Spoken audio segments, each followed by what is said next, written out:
Un moteur explose à 12 000 mètres. Les gens hurlent. Le pilote s'évanouit. Ma sœur éclate de rire, elle? Ce n'est même pas une vraie pilote. 10 minutes plus tard, j'ai posé l'avion et ses 350 passagers en vie. Merci d'être ici avec moi aujourd'hui. J'espère que tu passes une journée merveilleuse où que tu sois. J'aimerais que tu partages dans les commentaires depuis quelle ville ou quel pays tu nous regardes et quelle heure il est là-bas. Maintenant, commençons notre histoire ensemble. Si vous n'avez jamais assisté à des funérailles familiales qui ressemblent davantage à une réunion de conseil d'administration hostile, considérez-vous comme chanceux. Celle de mon père, Jean-Luc Moreau, propriétaire du domaine de Champagne Moreau et Filles, en était la définition même. Pas de larmes sincères, pas de longs discours émus, juste le vent glacial de novembre balayant les allées du petit cimetière de Verzenay, une poignée de notables de la région venus davantage par obligation que par chagrin, et ma sœur, Éléonore, qui tenait la cour comme une PDG le jour de l'annonce des bonus. Elle ne m'a même pas jeté un regard quand je suis arrivée. C'est comme ça depuis que je me suis engagée. Je n'étais pas la fille avec le diplôme d'HC et un poste dans un grand cabinet d'avocats d'affaires parisien. Je n'étais pas celle qui avait épousé un banquier aussi ambitieux qu'elle, Arnaud. J'étais celle qui portait des bottes de combat et qui saluait pour gagner sa vie. La pièce rapportée en uniforme, juste assez exotique pour susciter la curiosité, mais pas assez respectable pour être prise au sérieux. Debout près du caveau familial, droite dans mon uniforme de capitaine de l'armée de l'air et de l'espace, je me sentais comme une étrangère. Éléonore, drapée dans un manteau noir de créateur qui devait coûter le prix de ma voiture, acceptait les condoléances avec une grâce étudiée, la main posée sur le bras d'Arnaud, qui hochait la tête avec une solennité parfaitement feinte. Ils formaient un couple puissant, un bloc lisse et impénétrable. Quelques jours plus tard, le décor changea, mais la température resta la même. Nous étions dans l'étude étouffante de Maître Dubois, le notaire historique de la famille à Reims. L'air sentait la cire et les secrets de famille. Éléonore était assise en face de moi, ses dossiers parfaitement alignés sur la table en acajou. Elle a sorti son stylo Montblanc avec un petit clic qui résonna comme un coup de feu dans le silence. Le testament de mon père était court, trop court, d'une propreté suspecte. Éléonore était nommée exécutrice testamentaire et héritière de la quasi-totalité des parts du domaine, ainsi que de la direction générale. Arnaud la regarda avec un sourire imperceptible, un regard de pur triomphe. Quant à moi, Chloé Moreau, capitaine, chevalier de l'Ordre national du mérite, cité pour acte de bravoure au Sahel, je recevais une simple enveloppe cachetée. Maître Dubois me la tendit en évitant mon regard, la gorge soudainement sèche. Je l'ouvris. Pas de chèque, pas de titre de propriété, pas même la montre que mon père portait tous les jours. À l'intérieur, il y avait la vieille Légion d'honneur de notre grand-père, ternie par le temps, et un Bristol. Ce n'était pas l'écriture de mon père. C'était une police de caractère, froide, impersonnelle. Papa pensait que tu apprécierais davantage les symboles que les responsabilités. Je relevai les yeux. Le message était clair. Ce n'était pas un dernier souhait, c'était une dernière insulte. Et elle venait d'Éléonore. Elle me regardait, un trait léger pli au coin des lèvres, l'expression de quelqu'un qui vient de mettre son adversaire échec et mat. C'est tout, ai-je demandé, ma voix plus basse que je ne l'aurais voulu. Chloé, sois raisonnable, répondit-elle d'un ton faussement compatissant. Gérer un domaine comme le nôtre demande une présence constante, un sens des affaires aiguisé. Ta situation ne le permet pas. C'est une décision pour protéger l'héritage familial. Le mot « situation » était chargé de sous-entendus. Elle avait gagné. Elle avait réussi à convaincre notre père, dans ses derniers mois de faiblesse, que j'étais un risque. Que ma vie, mes choix, faisaient de moi une paria. Alors que nous nous levions, je croisai le regard de Jean-Pierre. Le vieux maître de chais, l'âme du domaine, fidèle à mon père depuis 40 ans. Il avait insisté pour être là, par respect. Il se tenait près de la porte, son visage buriné par le temps et le travail de la vigne. Il me regarda, et dans ses yeux, je ne vis pas de la pitié, mais un avertissement. Un regard qui disait, ce n'est pas juste. Méfie-toi. Il hocha imperceptiblement la tête dans ma direction avant de se détourner. Ce simple geste me donna plus de force que n'importe quel discours. Je n'étais peut-être plus une héritière à leurs yeux, mais j'étais toujours la fille de Jean-Luc Moreau. Et je savais, en quittant cette étude glaciale, que la lecture de ce testament n'était pas la fin de l'histoire. C'était le début d'une guerre. Une guerre qu'Éléonore avait déclarée, et que je n'avais pas l'intention de perdre. Je serrai la vieille médaille dans ma poche. Un symbole, peut-être. Mais les symboles ont le pouvoir qu'on leur donne. Et celui-ci venait de devenir mon étendard. 2 semaines plus tard, j'étais à l'autre bout du monde, sous le soleil écrasant de la Réunion. Mon père y possédait une petite villa, un dernier vestige de son patrimoine à liquider. Éléonore avait, bien sûr, insisté pour que je sois présente pour la signature finale, prétextant une obscure clause nécessitant l'accord des 2 héritières directes, même si l'une d'elles avait été symboliquement déshéritée. La vérité, c'est qu'elle voulait savourer sa victoire, me voir apposer ma signature sur le document qui actait sa prise de contrôle totale. La vente conclue, je n'avais qu'une hâte, regagner ma base près de Mont-de-Marsan et retrouver la clarté et la logique de mon univers. Mais Éléonore avait d'autres plans. Nous rentrons ensemble, m'annonça-t-elle alors que nous attendions nos bagages à l'aéroport Roland-Garros. J'ai réservé nos places sur le vol Air France de ce soir. Pour l'image de la famille, Chloé. Il faut montrer un front uni après, tout ça. Tout ça. Ma dépossession, sa trahison. Réduite à une formule vague et élégante. J'allais protester, dire que je préférais prendre un vol différent, mais je savais que c'était inutile. Elle aurait transformé mon refus en une nouvelle preuve de mon instabilité, de mon incapacité à jouer le jeu. J'ai donc hoché la tête, résignée à subir encore quelques heures de son arrogance calculée. Nous nous sommes installés en classe affaires. Le vol AF 773. Éléonore, à sa place près du hublot, avait déjà commandé une coupe de champagne avant même la fin de l'embarquement. Elle me regarda par-dessus le rebord de sa flûte, son regard balayant mon simple jean et mon polo. Tu sais, papa s'inquiétait vraiment pour toi, commença-t-elle, adoptant ce ton de confidence faussement intime qu'elle maîtrisait à la perfection. Il admirait ton courage, bien sûr. Mais il disait que tu fuyais quelque chose. Que tu te cachais derrière ton uniforme. Je fixai l'écran devant moi, faisant défiler les films sans en voir un seul. Je ne me cache pas, Éléonore. Je sers mon pays. Oh, je ne critique pas, dit-elle avec un petit rire condescendant. C'est juste que, la vraie vie, les vraies responsabilités, ce n'est pas comme piloter tes joujoux volants. Ici, les erreurs ont des conséquences financières, pas seulement émotionnelles. Chaque mot était une pique, enrobée de sucre pour la rendre plus difficile à contrer. Elle continua sur sa lancée, me parlant de ses projets pour le domaine, de la nouvelle stratégie marketing qu'elle allait mettre en place avec Arnaud, de la nécessité de dépoussiérer l'image de la marque. Elle parlait de notre héritage comme d'une entreprise en difficulté qu'elle venait de racheter. Le vol avait décollé depuis 1 heure. L'océan Indien s'étendait sous nous, une nappe d'un bleu profond et infini. Je sentais la colère monter, une colère froide et maîtrisée. Je me suis tournée vers elle. Pourquoi as-tu fait ça, Éléonore? La vérité. Elle posa sa coupe. Son sourire s'effaça, remplacé par une expression dure, presque cruelle. C'était son vrai visage, celui qu'elle ne montrait que lorsque les portes étaient fermées. Parce que tu es un risque, Chloé. Un risque que je ne pouvais pas laisser courir à l'entreprise familiale. Un risque? De quoi parles-tu? Elle se pencha vers moi, sa voix n'étant plus qu'un murmure venimeux. Tu te souviens de ta dernière mission au Sahel? L'opération Barkhane. L'accrochage près de la frontière malienne. Le débriefing psychologique qui a suivi. Je sentis le sang se glacer dans mes veines. Ce débriefing était confidentiel. Classé secret défense.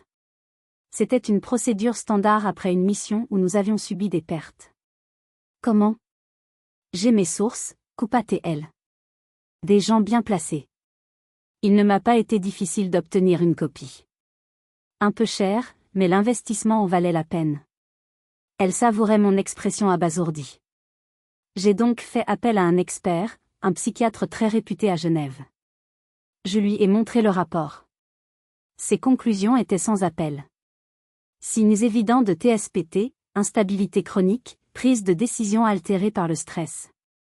En gros, le profil parfait d'une personne à qui on ne confierait même pas la gestion d'un compte épargne, alors imagine un domaine qui vaut plusieurs dizaines de millions. Je la fixais, incapable de parler. Elle avait payé quelqu'un pour obtenir un rapport militaire confidentiel. Elle avait payé un médecin pour produire un faux diagnostic. J'ai présenté ce rapport à papa, continua-t-elle, son triomphe total. Il était déjà si faible. Quand il a lu les mots « danger pour elle-même et pour le patrimoine », il a été terrifié. Il a signé tout ce que je lui ai mis sous les yeux. La clause de santé mentale, t'a mise à l'écart. Il pensait te protéger. Elle se renversa dans son fauteuil, reprenant sa coupe de champagne. Ce n'est pas personnel, Chloé. C'est du business. Et dans ce monde, tu es un passif. Moi, je suis un actif. C'est aussi simple que ça. La trahison était si profonde, si monstrueuse, qu'elle en devenait presque abstraite. Ce n'était plus une simple question d'argent ou de jalousie. C'était une annulation. Elle avait tenté de m'effacer, de réécrire ma réalité pour qu'elle corresponde à ses ambitions. J'ai détourné le regard, fixant le bleu infini du hublot. Mais je ne voyais plus l'océan. Je voyais un champ de bataille. Et je savais que le combat ne se déroulerait pas sur Terre, mais ici, à 12 000 mètres d'altitude, dans cette cabine pressurisée où l'air devenait soudainement irrespirable. Le service du dîner venait de commencer. Les hôtesses de l'air évoluaient avec une grâce chorégraphiée dans l'allée, proposant du bœuf bourguignon ou du filet de bar. Éléonore, qui avait retrouvé son masque de femme du monde, se plaignait de la sélection de vins. C'est à ce moment-là que la première secousse a eu lieu. Pas une simple turbulence, mais un soubresaut sec, vertical, qui fit claquer la vaisselle. Le verre de vin rouge d'Éléonore se renversa sur son chemisier en soie blanche. Un juron bien senti lui échappa. Mais c'est pas possible, lança-t-elle en appuyant frénétiquement sur le bouton d'appel. On paie une fortune pour être secoué comme dans un vulgaire Lacoste. Je n'ai pas réagi. Mon corps entier était en alerte. Ce n'était pas le mouvement de l'avion qui m'inquiétait, mais le son qui l'avait accompagné. Une vibration basse, anormale, que j'avais sentie à travers le plancher, une sorte de tout métallique provenant de l'extérieur, sur notre gauche. Mon instinct de pilote, affûté par des milliers d'heures de vol, me hurlait que quelque chose n'allait pas. Une hôtesse arriva, souriante mais visiblement pressée. « Excusez-nous pour ce désagrément, madame. Nous traversons une petite zone d'air clair. » Éléonore lui montra la tache sur son chemisier comme s'il s'agissait d'une blessure mortelle. « Une petite zone ? J'espère que vous avez un pressing à bord. » L'hôtesse lui tendit des serviettes avec une patience infinie. Je suivais ses mouvements du regard, et j'ai vu ce que les autres passagers ne voyaient pas, la tension dans sa mâchoire, la rapidité avec laquelle ses yeux balayaient la cabine. Elle savait. Ou du moins, elle se doutait. Puis, ce fut la détonation. Sourde, mais profonde. Comme si un géant avait frappé la carlingue avec un marteau de forge. L'Airbus A350 frémit sur toute sa longueur. Les lumières de la cabine clignotèrent, s'éteignirent une seconde, puis se rallumèrent sur un éclairage d'urgence plus faible. Les écrans de divertissement s'éteignirent. Dans la cabine, le brouhaha des conversations cessa net, remplacé par des exclamations de surprise et des murmures inquiets. Une légère odeur de brûlé, âcre et chimique, commença à se répandre. C'était l'odeur du kérosène et du métal surchauffé. Je la connaissais trop bien. Le visage d'Éléonore avait perdu de sa superbe. Elle était pâle. « Qu'est-ce que c'était » murmura-t-elle, sa voix ayant perdu toute son assurance. L'interphone grésilla. La voix du copilote, jeune et visiblement tendue, retentit. « Mesdames et messieurs, nous rencontrons, un problème technique majeur avec l'un de nos moteurs. Nous vous demandons de rester calme et d'attacher vos ceintures. » Le mot « majeur » fut une erreur. C'était un mot qu'on n'utilise jamais pour rassurer. Il a eu l'effet d'une étincelle sur de la poudre. Un homme quelques rangs devant nous se leva, le visage décomposé. Un problème majeur ? Qu'est-ce que ça veut dire ? On va s'écraser ? Le personnel de bord tentait de calmer les esprits, mais la peur est contagieuse. Je sentais la panique monter comme une marée. Je me suis détaché. Mon esprit était déjà en mode checklist. Perte de poussée sur un moteur, vibration, odeur de brûlé. C'était une extinction de réacteur, probablement avec un début d'incendie. L'avion était encore stable, mais pour combien de temps? Je me suis levé. Mon intention était simple, aller voir le personnel de bord, leur dire qui j'étais, et offrir mon aide, même si ce n'était que pour aider à gérer la cabine. C'est là qu'Éléonore a prononcé la phrase. La phrase qui allait sceller son destin.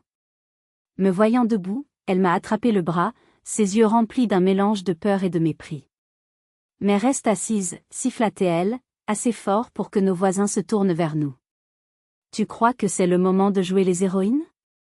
Ce n'est pas parce que tu jouais aux soldats de plomb que tu peux faire quoi que ce soit. Son visage était déformé par une sorte de jubilation mauvaise, même dans la panique.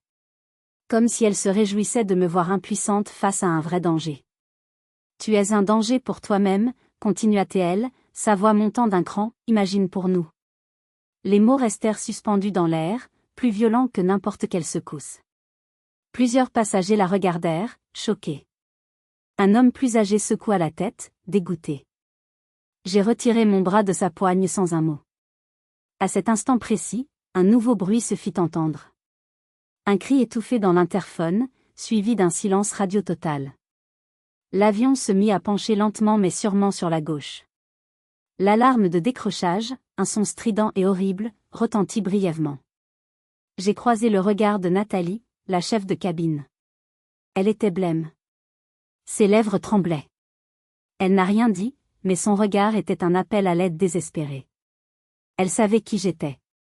Elle l'avait probablement vu sur la liste des passagers. Son regard disait, si quelqu'un peut faire quelque chose, c'est vous. J'ai ignoré les protestations d'Éléonore. J'ai ignoré les regards effrayés des autres. Je n'étais plus Chloé Moreau, la sœur bafouée. J'étais le capitaine Moreau. Et mon avion était en difficulté. Je me suis dirigé vers l'avant, vers le rideau qui séparait notre monde de celui du cockpit. Chaque pas était lourd, mais déterminé. Je ne savais pas ce que j'allais trouver derrière, mais je savais une chose, je n'étais pas un soldat de plomb. Et j'allais le leur prouver. J'ai écarté le rideau. La panique dans le Galéi était palpable.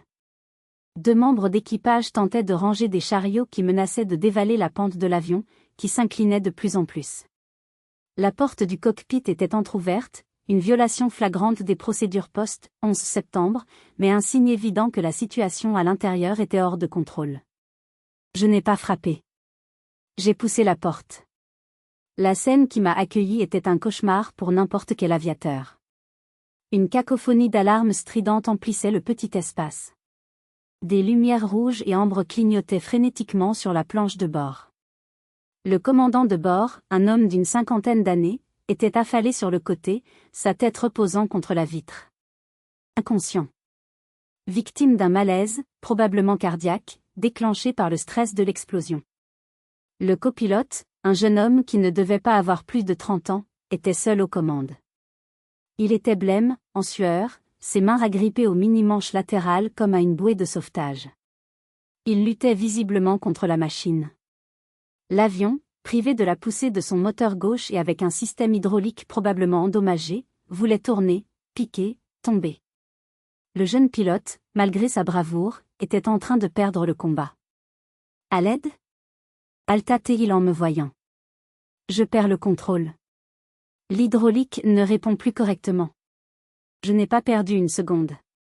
J'ai contourné le siège du commandant pour me glisser dans celui de droite, le siège du copilote, tandis que ce dernier restait à sa place de commandant de bord. J'ai bouclé mon harnais en un geste automatique. Capitaine Chloé Moreau, armée de l'air et de l'espace. Pilote de Rafale. 3000 heures de vol. Je prends les commandes de droite. Annoncez-moi les statuts. Ma voix était calme, tranchante. C'était la voix que j'utilisais en mission, celle qui ne laissait aucune place au doute ou à la panique. Le jeune copilote, qui s'appelait Marc d'après son badge, sembla reprendre un peu de contenance. Moteur 1 en feu, procédure d'extinction en cours mais sans effet. Perte de pression sur les 3 circuits hydrauliques. On est en mode de commande de vol dégradé. L'avion est à peine contrôlable. Je posais les mains sur mon propre mini-manche. La sensation était horrible. C'était comme essayer de conduire une voiture dont les roues seraient carrées. L'avion répondait avec une latence, une lourdeur mortelle. Mais il répondait. Reprenez le contact radio, ai-je ordonné. Déclarez un mayday. Dites-leur que le commandant est neutralisé et qu'un pilote qualifié a pris l'assistance. Demandez un déroutement immédiat. Pendant qu'il s'exécutait, ma tête tournait à 1000 à l'heure. Paris était trop loin. Il nous fallait une piste longue, très longue, avec des services d'urgence capables de gérer un A350 en feu. Mon cerveau balaya la carte. Il n'y avait qu'une seule option viable dans ce secteur de l'Atlantique. Demander un cap direct vers la base aéronavale de Lage, aux Açores, ai-je dit à Marc. Il me regarda, surpris. C'est une base militaire ? Ils ont une piste de 3300 mètres et des pompiers formés aux incendies d'aéronefs. C'est notre meilleure chance. Dites-leur que c'est une demande du capitaine Moreau. Ils comprendront. Marc transmit le message. La réponse du contrôle aérien fut immédiate. La fraternité des airs, civils ou militaires, fonctionne dans ces moments-là. La route fut clarifiée. Je me suis concentré sur le pilotage. C'était un combat de chaque seconde. Je devais anticiper les réactions de l'avion, contrer sa tendance à vouloir partir en vrille. C'était un ballet contre nature, une danse avec la mort. Je n'utilisais pas les procédures apprises pour les avions de ligne. J'utilisais mon instinct, mon expérience de pilote de chasse habitué à pousser des machines à leurs limites absolues. J'ai demandé à Marc de gérer les systèmes, de tenter de reconfigurer les circuits hydrauliques, de calculer notre vitesse d'approche. Lentement, très lentement, nous avons commencé à stabiliser la descente. L'avion ne tombait plus. Il volait. Mal, mais il volait. J'ai alors pris une décision. Il fallait parler aux passagers. Pas pour leur donner de faux espoirs, mais pour leur donner des ordres. J'ai pris le micro. Ma voix résonna dans la cabine, étrangement sereine. Mesdames et messieurs, ici le capitaine Chloé Moreau. Je suis une pilote de l'armée de l'air et j'ai pris les commandes de l'appareil. La situation est critique mais sous contrôle. Nous nous déroutons vers une base militaire aux Açores. L'atterrissage sera difficile. Le personnel de cabine va vous préparer à la procédure d'impact. Obéissez-leur sans discuter. Votre vie en dépend. Dans la cabine, je pouvais imaginer le silence stupéfait. Je pouvais imaginer le visage d'Éléonore, décomposé par l'incrédulité. Le « soldat de plomb » était en train de piloter l'avion. La femme qu'elle avait jugée instable, inapte, était leur seul espoir de revoir la terre ferme. Je n'ai pas eu le temps de m'attarder sur cette ironie.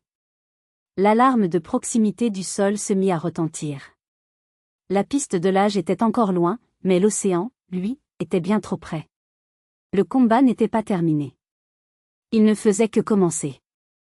Le temps semblait s'être distordu. Chaque minute s'étirait en une éternité de concentration absolue. Le cockpit était devenu ma bulle, un univers clos où n'existaient que les instruments, les alarmes et la lourde résistance du manche entre mes mains. Dehors, la nuit était tombée, mais l'horizon était faiblement éclairé par la lueur sinistre de notre propre moteur en feu, une comète artificielle filant vers sa destinée. Marc, le jeune copilote, était devenu une extension de ma volonté. Il annonçait les altitudes, les vitesses, les configurations, sa voix ayant retrouvé une fermeté professionnelle. Il avait dépassé sa peur pour trouver refuge dans la procédure. Nous formions une équipe improbable, née du chaos.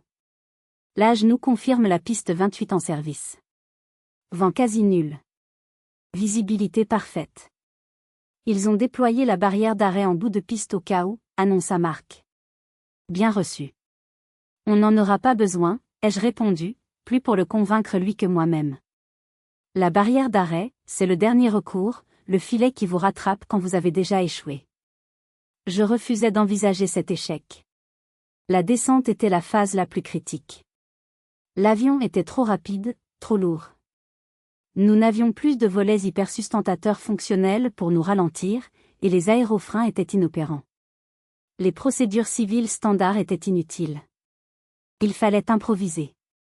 On va devoir le faire glisser, ai-je dit à Marc. Il me regarda, les yeux écarquillés. Une glissade sur un A350 ? Capitaine, ce n'est pas prévu par le constructeur. Le feu de moteur non plus, ai-je rétorqué. Mettez l'avion en configuration de commandes alternatives. Je vais le piloter comme un planeur de briques. La manœuvre était d'une audace folle. Elle consistait à mettre l'avion en dérapage contrôlé, en le faisant voler légèrement de travers pour augmenter sa traînée et perdre de la vitesse, une technique courante sur les petits avions de tourisme, mais quasiment suicidaire sur un géant de 200 tonnes. J'ai commencé la manœuvre, en utilisant les gouvernes de direction avec une précision millimétrique. L'avion protesta, vibrant de toutes ses tôles, comme une bête sauvage qu'on force à obéir. Dans la cabine, les passagers devaient être violemment secoués, projetés d'un côté à l'autre. Mais c'était le prix à payer. La vitesse commença enfin à chuter sur l'anémomètre. 5000 pieds, annonça Marc. On est toujours trop haut sur le plan de descente. C'est normal. Je vise le seuil de piste. On va faire un atterrissage court et brutal. Les lumières de la base de l'âge apparurent enfin, un collier de diamants posé sur le velours noir de l'océan. La piste était là, une longue langue de béton qui semblait minuscule, notre seule porte de salut. Sortez le train d'atterrissage, ai-je ordonné. Un bruit sourd, puis 3 voyants verts s'allumèrent. Le train était sorti. Un petit miracle. 1000 pieds. Vitesse 180 nœuds. Toujours trop rapide. Ça ira. Prépare-toi. J'ai redressé l'avion au dernier moment, annulant la glissade pour l'aligner parfaitement avec l'axe de la piste. Le sol se précipitait vers nous à une vitesse terrifiante. Les alarmes de proximité hurlaient. Pull up. Pull up. Je les ai ignorées. Mes yeux étaient rivés sur le seuil de la piste. C'était un jeu de timing, une question de centième de seconde. Annonce l'impact, Marc. Maintenant. Sa voix trembla légèrement en appuyant sur le bouton de l'interphone. Brasse fort impact. Brasse. Brasse. À 50 pieds du sol, j'ai coupé la manette des gaz du moteur restant. Un silence relatif s'installa, seulement troublé par le sifflement de l'air sur la carlingue. Nous tombions. J'ai tiré sur le manche, un geste ample et ferme, pour cabrer le nez de l'avion. L'arrondi. Le moment où l'on passe de la chute au contact. Les roues du train principal heurtèrent le béton avec une violence inouïe. Un choc terrible qui secoua l'avion tout entier, faisant sauter les masques à oxygène qui n'étaient pas encore tombés.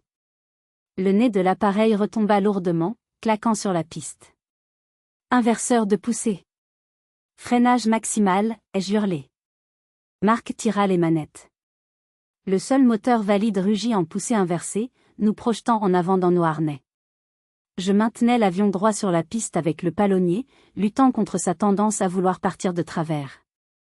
Le crissement des pneus était assourdissant, une odeur de gomme brûlée envahit le cockpit. Dehors, les camions de pompiers rouges nous escortaient déjà, leurs canons à mousse prêts à entrer en action. La fin de la piste approchait, bien trop vite. On ne s'arrêtera pas, cria Marc. J'ai appuyé sur les freins de toutes mes forces, sentant l'ABS pulser sous mes pieds. L'avion décélérait, mais trop lentement. Je voyais la barrière d'arrêt se rapprocher, ce filet synonyme de défaite. Non. Pas aujourd'hui. L'avion ralentit encore, puis encore. Il semblait s'accrocher au tarmac. Finalement, avec un dernier soubresaut, il s'immobilisa. À moins de 50 mètres de la barrière. Le silence. Un silence total, absolu. Plus d'alarme. Plus de rugissement de moteur. Plus de crissement de pneus. Juste le son de nos 2 respirations, haletantes, et le battement de mon cœur dans mes tempes. Nous étions au sol. Nous étions en vie. Puis, comme une vague qui déferle, le son est revenu de la cabine. D'abord un sanglot. Puis un cri de joie. Puis des applaudissements, une ovation, un vacarme assourdissant de 350 âmes qui venaient de renaître. Je suis resté immobile, les mains encore crispées sur les commandes. Marc, à côté de moi, pleurait en silence, le visage entre les mains. J'ai lentement retiré mon casque. J'ai fermé les yeux une seconde. Je n'ai ressenti ni fierté, ni triomphe. Juste un vide immense. Le vide qui suit la concentration la plus extrême. Dehors, les gyrophares bleus et rouges dansaient sur le cockpit. La porte s'ouvrit. Un pompier en tenue d'amiante passe à la tête. Tout le monde va bien ici? J'ai hoché la tête, incapable de prononcer un mot. Bienvenue à l'âge, capitaine, dit-il avec un respect palpable. Sacré atterrissage. J'ai détaché mon harnais et je me suis levé. Mes jambes tremblaient. Le « soldat de plomb » venait de ramener tout le monde à la maison. L'évacuation s'est déroulée dans un mélange surréaliste de chaos organisé et de soulagement hystérique. Les passagers descendaient par les toboggans, certains en larmes, d'autres riant nerveusement. J'ai été la dernière à quitter le cockpit, après m'être assuré que toutes les procédures d'extinction et de sécurisation étaient enclenchées. À peine avais-je posé le pied sur le tarmac que j'ai été prise en charge. Pas comme une héroïne, mais comme une pièce à conviction. Des officiers de la base portugaise, des représentants du BA français déjà en route, et mon propre supérieur hiérarchique, le commandant Dubois, qui semblait être apparu de nulle part, m'ont immédiatement isolé dans un bureau anonyme de la tour de contrôle. Le commandant Dubois, un homme sec et à cheval sur les principes, ne m'a pas gratifié d'un « bravo ». Il m'a regardé avec une froideur procédurière. « Capitaine Moreau. Vous allez me faire un rapport complet, minute par minute, de toutes les actions que vous avez entreprises depuis votre entrée dans le cockpit. Ne négligez aucun détail. Votre carrière pourrait en dépendre. » Son ton glacial m'a plus secoué que l'atterrissage lui-même. J'avais sauvé 350 vies, et la première chose que ma hiérarchie faisait, c'était de me menacer. J'ai compris que la bataille n'était pas finie. Elle changeait simplement de terrain. Pendant que j'étais interrogé pendant des heures, la nouvelle, elle, volait déjà bien plus vite que n'importe quel avion. Les premiers articles étaient élogieux. Une pilote de chasse sauve un vol commercial, l'héroïne du vol à F-773. Mon nom était partout. Mais cette lune de miel médiatique fut de courte durée. Éléonore et Arnaud, une fois remis de leur frayeur, avaient compris le danger. Pas le danger de l'accident, mais celui de mon nouveau statut. Une sœur héroïque était la pire chose qui pouvait arriver à leur plan. Ils ont donc contre-attaqué, avec la perfidie qui les caractérisait. Ils ont contacté un journaliste parisien connu pour son goût du scandale, un certain Pascal Lemoine. Ils lui ont livré leur version de l'histoire, une version toxique et savamment construite. Ils lui ont parlé de mon « instabilité psychologique », de mon « TSPT » supposé, du « conflit d'héritage » qui nous opposait. Ils ont dépeint mon intervention non pas comme un acte de bravoure, mais comme la prise de pouvoir d'une femme en quête de reconnaissance, qui aurait pris des risques insensés, et violé tous les protocoles. L'article de Lemoine, publié en une d'un grand quotidien en ligne, a eu l'effet d'une bombe. Le titre était Assassin, héroïne ou usurpatrice. Le dilemme du vol à F-773. Soudain, le doute était instillé. J'étais passé du statut d'héroïne à celui de suspecte. Mais ils avaient sous-estimé un facteur, les témoins. Un passager du siège 12A, un ingénieur du son en vacances, avait filmé une partie de la scène dans la cabine avec son téléphone. La vidéo était tremblante, de mauvaise qualité, mais on y entendait très clairement la voix stridente d'Éléonore me traiter de « soldat de plomb » et de « danger ». La vidéo, mise en ligne sur les réseaux sociaux, est devenue virale en quelques heures. Le contraste entre son mépris glacial et la situation de détresse absolue a choqué le public. L'opinion, qui avait commencé à douter, s'est retournée avec une violence inouïe contre ma sœur. #balance ta sœur est même apparu en tendance sur Twitter. Le coup de grâce pour la campagne de diffamation d'Éléonore est venu de Nathalie, la chef de cabine. Rapatriée à Paris, elle a accepté de témoigner au journal de 20 heures. Avec une dignité et une émotion poignante, elle a raconté la scène, décrivant mon calme absolu face à la panique, et le mépris incroyable de ma sœur. J'ai vu beaucoup de choses dans ma carrière, a-t-elle conclu, les larmes aux yeux. Mais je n'avais jamais vu un tel courage. Le capitaine Moreau n'a pas seulement sauvé nos vies. Elle nous a redonné de l'espoir quand il n'y en avait plus. Quant à l'autre femme, je n'ai pas de mots pour qualifier son attitude. Le soutien public était immense, mais dans les couloirs feutrés des instances officielles, l'enquête continuait. J'étais toujours une pilote militaire qui avait pris les commandes d'un avion civil sans autorisation formelle. J'avais besoin d'aide. Depuis ma chambre d'hôtel à l'âge, où j'étais consignée, j'ai passé un appel. Un seul. À maître Valérie Pagnol, une avocate parisienne réputée pour être une tueuse. Une spécialiste des cas impossibles et une ennemie jurée des arrangements en coulisses. Je lui ai tout raconté. L'héritage, la trahison, le vol, la campagne de diffamation. Il y eut un long silence à l'autre bout du fil. Puis j'ai entendu son rire, un rire sec et joyeux. « Capitaine, votre sœur est une amatrice, dit-elle. Elle a commis l'erreur classique des arrogants, elle vous a sous-estimé. Et en le faisant, elle nous a donné le bâton pour la battre. Ne vous inquiétez pas. On ne va pas seulement gagner. On va la pulvériser. » Pour la première fois depuis des jours, j'ai senti un poids s'enlever de mes épaules. La guerre changeait encore de front. Elle devenait juridique. Et j'avais désormais une générale à mes côtés. Je ne suis pas du genre à rester les bras croisés en attendant que les autres se battent pour moi. Ma formation militaire m'a appris une chose essentielle, le renseignement est la clé de la victoire. Pendant que maître Pagnol préparait l'artillerie juridique à Paris, j'ai commencé ma propre enquête depuis ma chambre d'hôtel aux Açores. Éléonore avait mentionné un psychiatre à Genève et des sources bien placées. Arnaud, son fiancé banquier, était le chaînon manquant.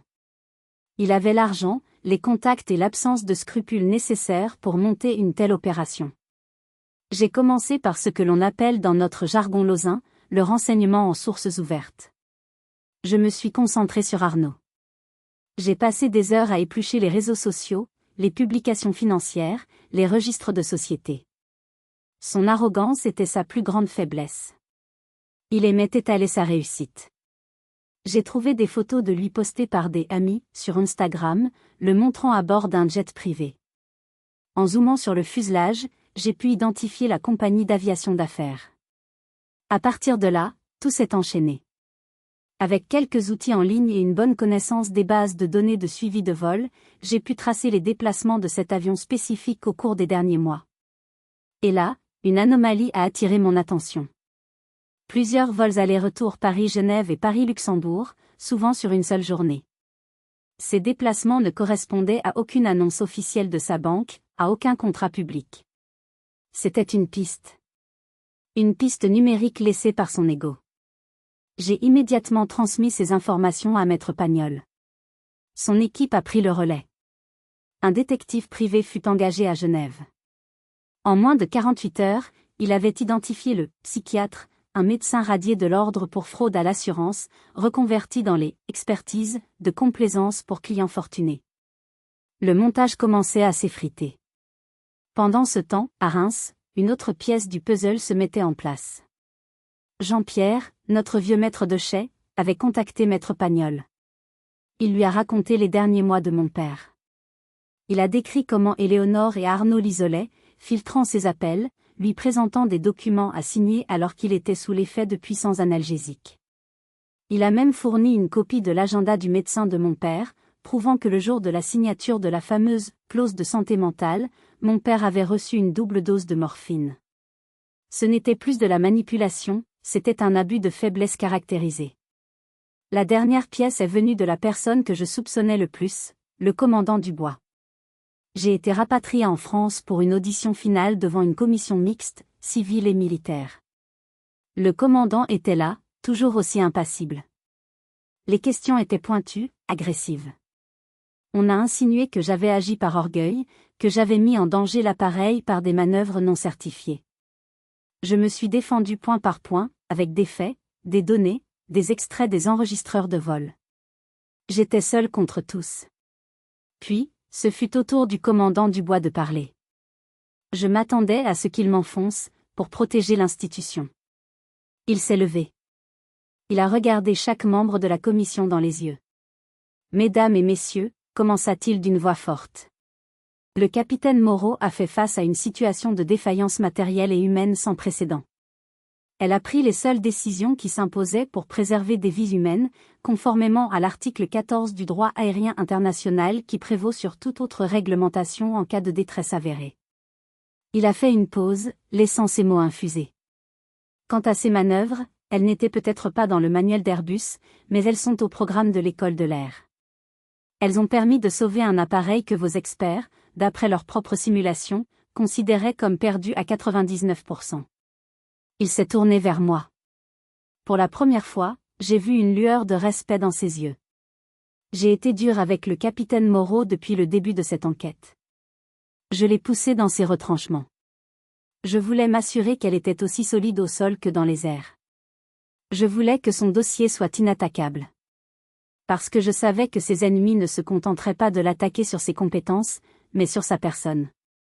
Il a conclu, sa voix résonnant dans le silence de la salle. Le capitaine Moreau n'a pas commis de faute. Elle a fait honneur à son uniforme et à son pays. La seule question que nous devrions nous poser aujourd'hui est de savoir si nous allons lui décerner une médaille ou la laisser se faire démolir par des vautours. Pour l'armée de l'air, le choix est fait. C'était une défense totale, magistrale. Il ne m'avait pas piégé, il m'avait préparé. Il m'avait protégé. En sortant de la salle, je savais que j'avais gagné sur le front militaire. Il ne restait plus qu'à achever la guerre sur le front civil. Et pour ça, Maître Pagnol avait déjà affûté ses armes. Maître Pagnol n'était pas du genre à faire dans la demi-mesure. Elle n'a pas renvoyé de mise en demeure. Elle n'a pas menacé d'un procès. Elle a organisé une exécution. Elle a demandé une réunion de conciliation dans les locaux de son cabinet, avenue Montaigne. Une adresse prestigieuse qui parlait le même langage que celui d'Éléonore et d'Arnaud. Elle les a convoqués, ainsi que l'avocat principal du cabinet d'Éléonore et un représentant de la banque d'Arnaud. J'étais présente, en civil, assise à côté de mon avocate. Silencieuse. Éléonore et Arnaud sont arrivés avec l'arrogance de ceux qui se croient intouchables. Ils pensaient venir à une négociation, où ils pourraient acheter mon silence avec une part dérisoire de l'héritage. Maître Pagnol les a laissés s'installer. Puis, sans un mot, elle a allumé le grand écran mural de la salle de réunion. Elle a projeté, un par un, les éléments de notre dossier. D'abord, le rapport du détective de Genève, avec la photo du psychiatre et la preuve de sa radiation de l'ordre des médecins. Ensuite, les relevés de vol du jet privé d'Arnaud, superposés à un calendrier de ses rendez-vous secrets au Luxembourg et en Suisse. Puis, les preuves des transferts de fonds depuis les comptes du domaine vers des sociétés écrans luxembourgeoises créées par Arnaud. Ensuite, le témoignage sous serment de Jean-Pierre, détaillant l'état de santé de mon père et les pressions subies. Et enfin, la conclusion du rapport officiel du BA, me blanchissant de toute faute et qualifiant mon intervention de salvatrice. À chaque nouveau document, je voyais le masque d'assurance d'Éléonore se fissurer. Le teint d'Arnaud était passé du halé au cireux. Leurs avocats se regardaient, de plus en plus mal à l'aise. Quand la dernière diapositive s'est affichée, Maître Pagnol a pris la parole, sa voix calme et tranchante comme une lame de rasoir. Mesdames, messieurs. Nous ne sommes pas ici pour négocier. Nous sommes ici pour vous informer des options qui s'offrent à vous. Option A, nous transmettons ce dossier complet au procureur de la République de Paris pour abus de faiblesse, faux et usage de faux, et escroquerie en bande organisée. Vous risquez jusqu'à 10 ans de prison et la saisie de tous vos avoirs. Option B. Elle fit une pause, savourant son effet. Option B, Mademoiselle Moreau retire sa plainte au pénal. En échange, le testament est immédiatement annulé pour vice de consentement. La succession est rouverte et partagée équitablement. De plus, Mademoiselle Éléonore Moreau et Monsieur Arnaud Duval démissionnent de leurs postes respectifs sous 24 heures et s'engagent à ne plus jamais entrer en contact avec ma cliente. Vous avez 1 heure pour choisir. Leurs avocats n'ont même pas eu besoin de se concerter. La partie était perdue. Mais la chute ne s'est pas arrêtée là. Pascal Lemoine, le journaliste qu'ils avaient utilisé, avait un ego au moins aussi grand que le leur. En apprenant par une source interne au cabinet d'Éléonore qu'il avait été manipulé, qu'on s'était servi de lui pour publier des mensonges, il est entré dans une fureur noire. La vengeance d'un journaliste, c'est l'encre de son stylo. Il a publié un article de suivi, Une enquête dévastatrice intitulée « L'héritière, le pilote et le mensonge à 12 000 mètres ». Il y racontait par le menu détail comment il avait été approché, les éléments de langage qu'on lui avait fournis, et il mettait tout cela en parallèle avec les preuves de la fraude. C'était un chef-d'œuvre de démolition médiatique. Le scandale fut immense. Le cabinet d'avocats d'Éléonore, pour sauver sa propre réputation, publia un communiqué annonçant sa démission pour raisons personnelles. La banque d'Arnaud fit de même. Leur monde, construit sur l'image et l'influence, s'est effondré en quelques jours.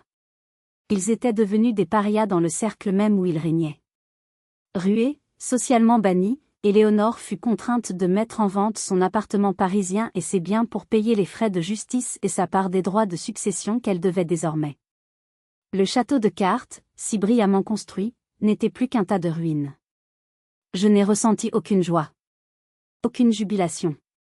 Juste le sentiment froid et tranquille de la justice rendue. La guerre était finie. J'avais gagné.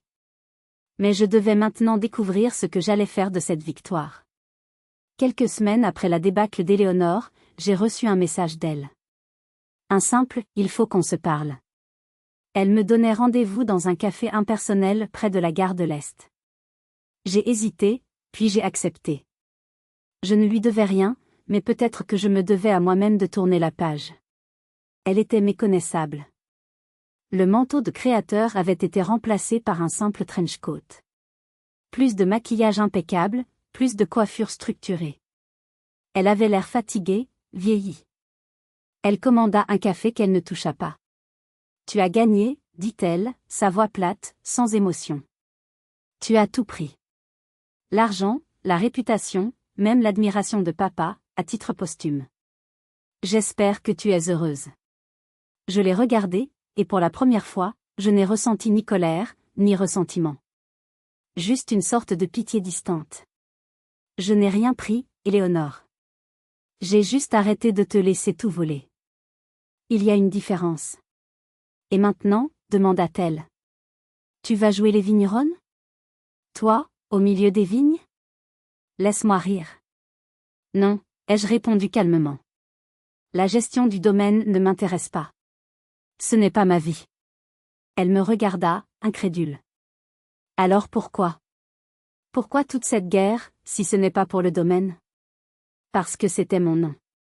Mon honneur. Et l'intégrité de la mémoire de papa que tu as souillée. C'est pour ça que je me suis battue. Pas pour des bouteilles de champagne. Elle secoua la tête, comme si elle ne pouvait pas comprendre. Nous sommes restés en silence un long moment. Le fossé entre nous était infranchissable. Nous ne parlions pas la même langue, ne vivions pas selon les mêmes valeurs. Je ne te pardonnerai jamais, finit-elle par dire. Je ne t'ai jamais demandé ton pardon, ai-je répondu. Je me suis levée, j'ai posé un billet sur la table pour payer les cafés, et je suis partie sans me retourner. C'était la dernière fois que je la voyais. De retour à mon appartement temporaire, près de la base, je me sentais étrangement vide. La victoire avait un goût de cendre. La guerre était finie, mais la paix n'était pas encore là. Que allais-je faire maintenant? J'ai pris une décision. J'ai contacté Jean-Pierre et je lui ai annoncé que je souhaitais vendre ma part du domaine. Pas à un grand groupe industriel, mais à un collectif de jeunes vignerons de la région qu'il connaissait bien, des passionnés qui respectaient la terre et la tradition. Il a été surpris, puis il a souri. Il avait compris. La vente s'est faite rapidement. Je me suis retrouvée avec une somme d'argent considérable, bien plus que je n'en aurais jamais besoin. Mais ce n'était pas l'argent qui m'importait. C'était la liberté qu'il représentait. Un soir, seul, je n'arrivais pas à dormir. J'étais hantée non pas par le crash, mais par la question du « pourquoi ». Pourquoi avais-je réussi? Qu'est-ce qui, en moi, avait fait la différence? J'ai allumé mon ordinateur sécurisé et j'ai ouvert un fichier que j'avais demandé à récupérer, la retranscription de l'enregistreur phonique du cockpit. Le CVR. J'ai mis un casque et j'ai lancé la lecture. J'ai entendu les alarmes, la voix paniquée de Marc, puis ma propre voix. Calme. Ferme. Donnant des ordres. Déclarer un médet. Demander un cap direct. On va le faire glisser. J'ai écouté ces 30 minutes qui avaient changé ma vie. Je n'ai pas entendu une héroïne. J'ai entendu une professionnelle. Une femme qui, au milieu du chaos absolu, s'était réfugiée dans ce qu'elle maîtrisait, la technique, la procédure, la concentration. Ce qui m'avait sauvé, et qui les avait tous sauvés, ce n'était pas un courage abstrait. C'était des années d'entraînement, de discipline, de travail acharné. C'est là que j'ai compris. Ma vocation n'était pas de me battre, que ce soit dans les airs ou dans les prétoires. Ma véritable vocation, c'était la transmission. C'était de donner à d'autres les outils que j'avais mis une vie à acquérir. J'ai fermé l'ordinateur. J'ai effacé le fichier. Je n'avais plus besoin de l'entendre. Le passé était enfin à sa place. Je savais ce que j'allais faire de ma victoire, de mon argent, et du reste de ma vie. La paix, enfin, commençait à s'installer. 1 an plus tard. Le soleil de Provence tape sur le tarmac de l'aérodrome de Vinon-sur-Verdon. L'air sent le thym sauvage et le kérosène chaud. Il n'y a pas de vignes ici, mais des hangars et des planeurs. Et au centre de tout ça, un bâtiment neuf et moderne sur lequel on peut lire « Fondation les ailes de l'avenir ». Je ne porte plus l'uniforme bleu de l'armée de l'air. Je suis en polo et pantalon cargo, une tenue décontractée d'instructrice. Autour de moi, une douzaine de jeunes femmes s'affairent autour des avions-écoles. C'est la première promotion de la fondation. Elles viennent de tous les horizons, des quartiers nord de Marseille, des zones rurales de la Creuse, des banlieues parisiennes. Des jeunes femmes brillantes, passionnées, mais à qui la société n'aurait jamais donné la chance de toucher un jour le manche d'un avion. Je suis dans la tour de contrôle, un casque sur les oreilles. Aux commandes d'un petit Robin DR400, il y a Inès, 19 ans, la fille d'une femme de ménage et d'un ouvrier du bâtiment. C'est son premier vol en solo. Elle est nerveuse, sa voix tremble un peu à la radio. Tour de Vinon, ici Foxtrot Golf Bravo. Je suis en finale pour la piste 27. Bien reçu, Foxtrot Bravo, je réponds, ma voix calme et rassurante. Tu es parfaitement aligné. Garde ta vitesse. Doucement sur le manche. Fais corps avec la machine. Le ciel t'appartient.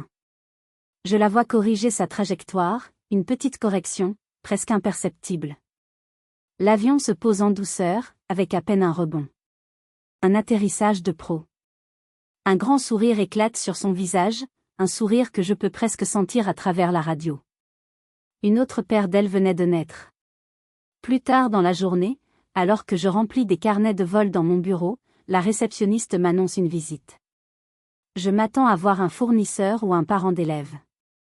Mais la jeune femme qui se tient dans l'encadrement de la porte me coupe le souffle. Elle est grande, mince, avec les mêmes pommettes hautes et le même menton volontaire qu'Éléonore. Mais ses yeux sont différents. Il n'y a pas d'arrogance, juste une détermination timide et une lueur de défi. C'est Camille. La fille de ma sœur. Elle tient un dossier à la main. Bonjour, capitaine, dit-elle, sa voix à peine plus forte qu'un murmure. Je voudrais postuler pour la prochaine sélection. Je la dévisage en silence. Pourquoi ici, Camille? Parce que. Elle prend une profonde inspiration. Parce que je veux mériter mes propres ailes. Pas parce que je m'appelle Moreau. Pas à cause de ma mère. Pour moi.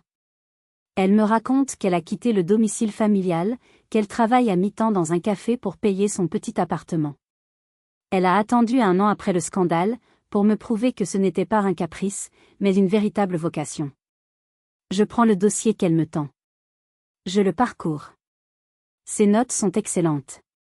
Sa lettre de motivation est poignante de sincérité. Je me lève et je me place devant elle. L'orientation est en septembre, dis-je sans lui laisser voir mon émotion.